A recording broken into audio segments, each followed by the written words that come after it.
ನಮಸ್ಕಾರ ಸ್ನೇಹಿತರೆ, ವೈಷ್ಣವಿ ಸ್ಪಿರಿಚುವಲ್ ಮೀಡಿಯಾಗೆ ಸ್ವಾಗತ ಸುಸ್ವಾಗತ. ಸ್ನೇಹಿತರೆ, ಶಿವ ಪಾರ್ವತಿಯರಿಗೆ ಇಬ್ಬರು ಗಂಡು ಮಕ್ಕಳು ಹಾಗೂ ಒಬ್ಬಳು ಹೆಣ್ಣು ಮಗಳು. ಸ್ನೇಹಿತರೆ, ಗಣೇಶ ಹಾಗೂ ಕಾರ್ತಿಕೇಯರು ಇಬ್ಬರು ಗಂಡು ಮಕ್ಕಳು. ಹಾಗಾದರೆ ಶಿವನ ಮಗಳು ಯಾರು ಎಂಬುದನ್ನು ಈ ಸಂಚಿಕೆಯಲ್ಲಿ ತಿಳಿಯೋಣ. ಸ್ನೇಹಿತರೆ, ಅದಕ್ಕಿಂತಲೂ ಮೊದಲು ಯಾರೆಲ್ಲ ನನ್ನ ಚಾನಲ್ಗೆ ಇನ್ನೂ ಸಬ್ಸ್ಕ್ರೈಬ್ ಆಗದೆ ಹೊಸಬರು ನೋಡ್ತಾ ಇದ್ದೀರಾ, ಪ್ಲೀಸ್ ನನ್ನ ಚಾನಲ್ಗೆ ಸಬ್ಸ್ಕ್ರೈಬ್ ಆಗಿ ಪ್ರೋತ್ಸಾಹಿಸಿ. ಪಕ್ಕದಲ್ಲೇ ಕಾಣುವ ಬೆಲ್ಲೈಕಾನನ್ನು ಒತ್ತಿ. ಇದರಿಂದ ನನ್ನ ಎಲ್ಲ ನೋಟಿಫಿಕೇಷನ್ ನಿಮಗೆ ಮೊದಲು ಬಂದು ತಲುಪುತ್ತದೆ. ಈ ಸಂಚಿಕೆ ಇಷ್ಟವಾದರೆ ಒಂದು ಲೈಕ್ ಕೊಡಿ ಹಾಗೂ ನಿಮ್ಮ ಅನಿಸಿಕೆ ಅಭಿಪ್ರಾಯವನ್ನು ತಪ್ಪದೆ ಕಾಮೆಂಟ್ ಮೂಲಕ ತಿಳಿಸಿ. ಇದರಿಂದ ನನಗೂ ಸಹ ಉತ್ತಮ ಸಂಚಿಕೆಯನ್ನು ಹೊರತರಲು ಪ್ರೇರಣೆಯಾಗುತ್ತದೆ. ಹಾಗಾದರೆ ಬನ್ನಿ ಸ್ನೇಹಿತರೆ, ಶಿವ ಮತ್ತು ಪಾರ್ವತಿಯರ ಹೆಣ್ಣು ಮಗಳ ಬಗ್ಗೆ ಈಗ ತಿಳಿಯೋಣ. ಸ್ನೇಹಿತರೆ, ಪದ್ಮಪುರಾಣ ಮತ್ತು ಶಿವ ಪುರಾಣದ ಪ್ರಕಾರ ಶಿವ ಮತ್ತು ಪಾರ್ವತಿಗೆ 3 ಮಕ್ಕಳಿದ್ದಾರೆ. 2 ಗಂಡು ಮಕ್ಕಳು, ಅದು ಗಣೇಶ ಹಾಗೂ ಕಾರ್ತಿಕೇಯ, ಮತ್ತು 3ನೆಯ ಮಗಳು ಅಶೋಕ ಸುಂದರಿ. ಸ್ನೇಹಿತರೆ, ಕಾರ್ತಿಕೇಯನು ತಾರಕಾಸುರನ ವಿರುದ್ಧ ಯುದ್ಧ ಮಾಡಲು ಕೈಲಾಸವನ್ನು ತೊರೆದಾಗ ಮತ್ತು ದೀರ್ಘಕಾಲದವರೆಗೆ ಹಿಂತಿರುಗದಿದ್ದಾಗ ಪಾರ್ವತಿ ತನ್ನ ಒಂಟಿತನದಿಂದ ಹೊರಬರಲು ಮಾಂತ್ರಿಕ ವೃಕ್ಷ ಕಲ್ಪವೃಕ್ಷವನ್ನು ತನಗೆ ಮಗಳನ್ನು ನೀಡುವಂತೆ ಕೇಳಿಕೊಳ್ಳುತ್ತಾಳೆ. ಹೀಗೆ ಆಕೆಯ ಆಸೆ ಈಡೇರಲು ಅಶೋಕ ಸುಂದರಿಗೆ ತಾಯಿಯಾಗುತ್ತಾಳೆ. ಅಶೋಕ ಸುಂದರಿಯ ಆಗಮನದಿಂದ ಒಂಟಿತನ ನಿವಾರಣೆಯಾಗುತ್ತದೆ. ಇದರಿಂದ ಪಾರ್ವತಿಯು ಸಂತಸಕ್ಕೆ ಒಳಗಾಗುತ್ತಾಳೆ. ಸ್ನೇಹಿತರೆ, ಶೋಕ ಎಂದರೆ ದುಃಖ, ಅಶೋಕ ಎಂದರೆ ದುಃಖಗಳನ್ನು ಆಲಿಸುವವಳು ಎಂದು ಅರ್ಥ. ಸುಂದರಿ ಎಂದರೆ ಸುಂದರವಾಗಿರುವವಳು. ಹೀಗಾಗಿ ಪಾರ್ವತಿ ದೇವಿಯ ಹೆಣ್ಣು ಮಗುವಿಗೆ ಅಶೋಕ ಸುಂದರಿ ಎಂಬ ಹೆಸರು ಬಂತು. ಸ್ನೇಹಿತರೆ, ಈಕೆಯನ್ನು ಬಾಲ ತ್ರಿಪುರ ಸುಂದರಿ ಎಂದು ಪೂಜಿಸಲಾಗುತ್ತದೆ. ವಾಸ್ತವವಾಗಿ ಅನೇಕ ಧರ್ಮ ಗ್ರಂಥಗಳು ಅವಳ ಬಗ್ಗೆ ಉಲ್ಲೇಖಿಸುವುದಿಲ್ಲ ಮತ್ತು ಆದ್ದರಿಂದ ಹೆಚ್ಚಿನ ಅನುಯಾಯಿಗಳು ಇಲ್ಲ. ಸ್ನೇಹಿತರೆ, ಶಿವ ಪುರಾಣವನ್ನೇ ತೆಗೆದುಕೊಂಡರೆ ಅಶೋಕ ಸುಂದರಿ ದೇವಿಯನ್ನು ಎಲ್ಲಿಯೂ ಉಲ್ಲೇಖಿಸಿಲ್ಲ. ಇದು ಶಿವ ಪಾರ್ವತಿಯ ಇಬ್ಬರು ಮಕ್ಕಳನ್ನು ಮಾತ್ರ ಉಲ್ಲೇಖಿಸುತ್ತದೆ, ಗಣೇಶ ಹಾಗೂ ಕಾರ್ತಿಕನನ್ನು. ಸ್ನೇಹಿತರೆ, ಶಿವನ ಸುಪ್ರಸಿದ್ಧ ಮಗಳು ಅಶೋಕ ಸುಂದರಿ, ಬಾಲ ತ್ರಿಪುರ ಸುಂದರಿ, ಲಾವಣ್ಯ, ಅನ್ವಿ ಮತ್ತು ವಿರಜಾ ಎಂದು ಹೆಸರು. ಅವಳು ಮರಗಳು, ಉದ್ಯಾನಗಳು, ಸಾಮರಸ್ಯ, ಭಕ್ತಿ, ಸೌಂದರ್ಯ, ದುಃಖ ನಿವಾರಣೆ ಮತ್ತು ಉಪ್ಪಿನ ದೇವತೆ. ಒಟ್ಟಾರೆ ಹೇಳುವುದಾದರೆ ಶೋಕವನ್ನು ನಿವಾರಿಸುವವಳು. ಸ್ನೇಹಿತರೆ, ಒಂದು ದಿನ ಶಿವ ಮತ್ತು ಪಾರ್ವತಿ ಕಲ್ಪವೃಕ್ಷ ಎಂದು ಕರೆಯಲ್ಪಡುವ ಒಂದು ಆಸೆಯನ್ನು ಪೂರೈಸುವ ಮರವನ್ನು ಕಂಡರು.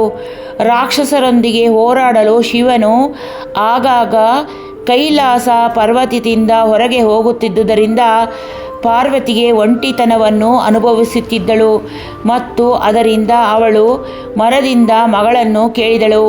ಆಕೆಯ ಆಸೆ ಈಡೇರಿದಂತೆ ಅಶೋಕ ಸುಂದರಿ ಜನಿಸಿದಳು.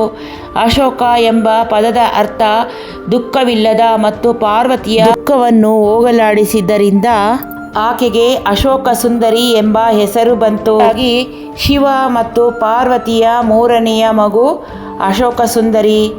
ಒಮ್ಮೆ ಪಾರ್ವತಿಯ ಕೋರಿಕೆಯ ಮೇರೆಗೆ ಶಿವನು ಅವಳಿಗೆ ದೊಡ್ಡ ನಂದನವನವನ್ನು ತೋರಿಸಿದನು.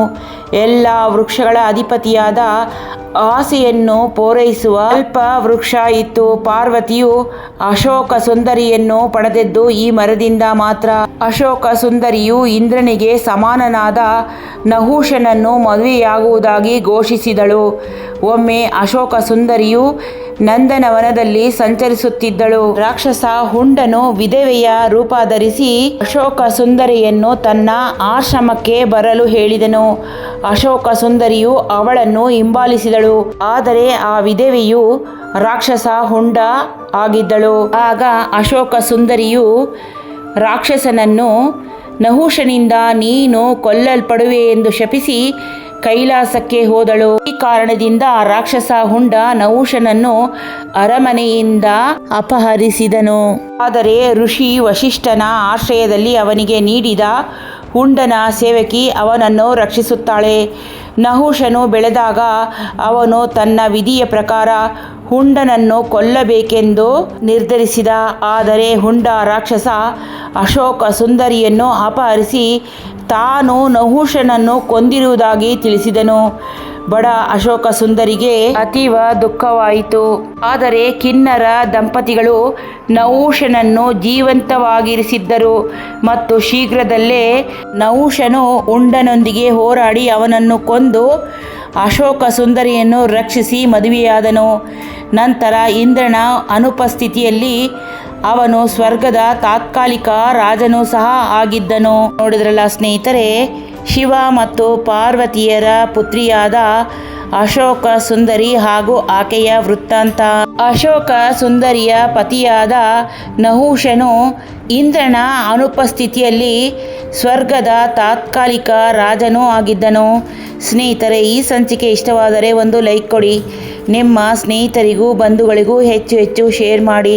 ಚಾನೆಲ್ಗೆ ಸಬ್ಸ್ಕ್ರೈಬ್ ಆಗಿ ಪ್ರೋತ್ಸಾಹಿಸಿ. ಪಕ್ಕದಲ್ಲೇ ಕಾಣುವ ಬೆಲ್ ಐಕಾನ್ ಅನ್ನು ಒತ್ತಿ ಹಾಗೂ ನಿಮ್ಮ ಅಮೂಲ್ಯವಾದ ಅನಿಸಿಕೆ ಅಭಿಪ್ರಾಯವನ್ನು ತಪ್ಪದೆ ಕಾಮೆಂಟ್ ಮೂಲಕ ತಿಳಿಸುವುದರಿಂದ ನನಗೂ ಸಹ ಉತ್ತಮ ಸಂಚಿಕೆಯನ್ನು ಹೊರತರಲು ಪ್ರೇರಣೆಯಾಗುತ್ತದೆ. ಧನ್ಯವಾದಗಳು ಸ್ನೇಹಿತರೆ. ಮತ್ತೊಂದು ಸುಂದರ ಸಂಚಿಕೆಯೊಂದಿಗೆ ಆದಷ್ಟು ಬೇಗನೆ ಬರುತ್ತೇನೆ. ಅಲ್ಲಿಯವರೆಗೂ ನಮಸ್ಕಾರಗಳು.